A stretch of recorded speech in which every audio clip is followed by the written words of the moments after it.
Hello mga kaigsuonan, maayong adlaw sa inyong tanan. Akong i-share sa inyo nga kita ba dili ta moingon nga ang kaluwasan sa tao ay nang mamatay. Mangayo og pasaylo ay nagmamatay. Dili ingon ana kay ang kaluwasan naa sa buhi wala sa mga patay. Kay unsaon man niya pagtuo, unsaon man niya pagpangayag pasaylo kung patay na, dili na siya pwede.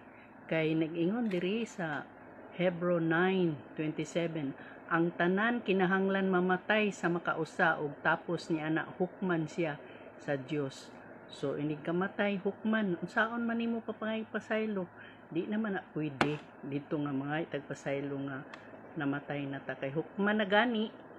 So kinahanglan sa buhi pa ta mga tagpasaylo ug mutuo ta atong dawaton ingon nga atong bugtong og personal nga manluluwas atong Ginoo. Way lain Ginoo sa atong kinabuhi, siya lamang si Jesus Christ.